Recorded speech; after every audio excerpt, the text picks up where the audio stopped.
Down we go into the Atlantic Ocean now. Look at this movement. Now minus 22 points. That is a shift, Johnny B, of 28 points away from the MAGA movement, away with non-college Americans. We're going to start with Trump because he is a piece of shit. And, guys, dude, he is struggling. I don't know if you saw the new Harry Enton clip, but can I just tell you, this shit is not good for Trump, guys. I saw this, and I'm like, oh my God. Because think about what MAGA's doing right now. You have Tucker Carlson talking about the government having access to aliens. Candace Owens is like warring with TPUSA and Andrew Wilson and Joe Rogan and whoever else, and they're just making a mockery of themselves. Mike Johnson is running around talking about communism, okay? Riley Gaines and a bunch of shitty male basketball players that were bottom of the barrel are trying to like dredge up the transphobia shit. And this is where MAGA really is right now. So, with all, can Donnie's new hair run for president? Yo, yeah. Is this toupees to go? Oh, great. Yeah, this is political punk here. So I gotta run a question by you, boss. Can Donald J. Trump's new rug run for president? Was that rug, whatever animal you sourced that rug from, was that a local, like, dude, that merkin that's sitting on his head, did you trim that off an American beaver, or? Dude, I am dying. All right, so it is confirmed, toupees to go has confirmed that no, Donald Trump's forehead merkin is not allowed to run for president. That it is, in fact, a Venezuelan beaver that they sourced that particular hair product from. All right, thank you.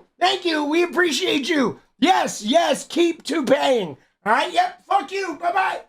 They're yelling communists. They're screaming about whatever, transgender people. Trump is flailing. Epstein is nipping at his heels. The BBC that he loves so much is trying to split him wide open by going in on his financial records. So Trump is in hell right now. He lost with the reflecting pool of lies. Everything is falling apart. And then he got this bit of information. What is going on, Mr. Berman? What's going on is simple. Is the MAGA movement was built among the working class, non-college Americans. And take a look at this trend line that we're looking at in the data. Here we go. Okay, net favorability rating, the MAGA movement, non-college adults. Back in October of 2024, look at that. On the plus side of the ledger, positive, plus 6 points. Down we go into the Atlantic Ocean now. Look at this movement. Now minus 22 points. That is a shift, Johnny B, of 28 points away from the MAGA movement, away with non-college Americans. So the bottom line is the group at which the Trump movement was built upon, they are shifting away and saying, we don't like MAGA anymore. Same question, same poll here. This is really interesting to see these numbers move like that. Yes, exactly right. It's the same question. This is their foundational piece. When you go into the basement of MAGA, the concrete down there, all of the pillars holding up that structure are non-college people, okay? And they are not happy, okay? They are not happy with MAGA, but it gets better. Same poll. All right. So how about what the same group is saying about Donald Trump specifically? Yeah, okay. So you know what? The idea being, okay, maybe they've soured on MAGA, but they haven't soured on MAGA, but maybe they haven't soured on me, Donald Trump might be saying. Ain't the truth. Take a look here. Okay. Non-college voters on Trump. Hello. Okay. In the 2024 election, he won them by 13 points, right? That was the reason he won. He won among non-college voters, a very strong performance amongst them. And that, of course, was the reason he was able to win, because college voters were against him. But look at this now. Minus 19 points. Minus 19 points. We're talking about an even bigger shift here. We're talking about, what is this? This is a 32-point shift away from the President of the United States when it comes to his key core political group. This is why he's in so much trouble. It's not just that college voters are against Trump now. It turns out that non-college voters, the ones that he built his presidential bid on, have waved adios, goodbye, see you later, Mr. Trump. But, all right, so now it's not just MAGA, it's not just Trump, but guys, it gets worse. You think it can't get worse? It gets worse.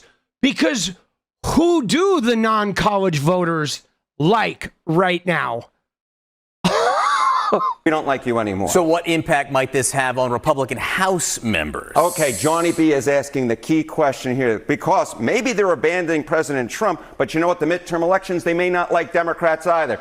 Well, if you're a congressional Republican, you wish that to be true, I have bad news for you, because it turns out that the non-college voters are turning on you too, and it may in fact turn you out of power in the congressional elections coming up in the midterms.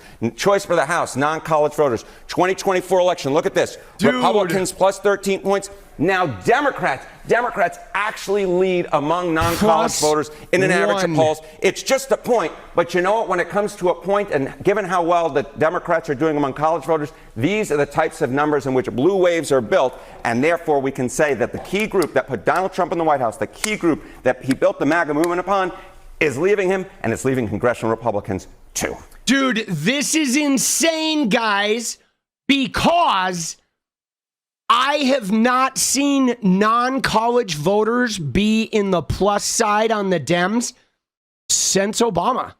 Okay? Let's be real. It was 2008. Okay? And now plus one is not big. I mean, there's a margin of error there, which means it may very well be -5. But the point being is the massive MAGA non-college days, that has thinned out. And so they are either going to pick some Dems or they're going to fucking stay home, guys. This is huge. Non-college voters swinging toward the Dems. They're down on Trump. They're down on MAGA. Very bad news for Trump. Now I have another addendum.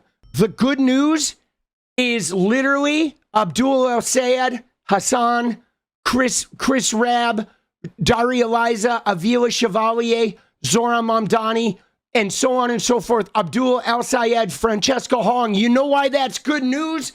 Because the young people are lit up, okay? The young people that normally don't know if they're going to vote, maybe they're upset about things going on, they're motivated because progressives and DSA candidates have been winning. These people, Francesca Hong, she has a ground game, man, boots on the ground. Young people, young college people, young political-minded people are on the ground because they're not out there having to campaign for Hillary fucking Clinton. They're out there actually campaigning for progressive and DSA candidates that are winning, that they love, and they're out there campaigning with Kat Abu-Ghazaleh and Hassan Piker and fucking, you know what I'm saying?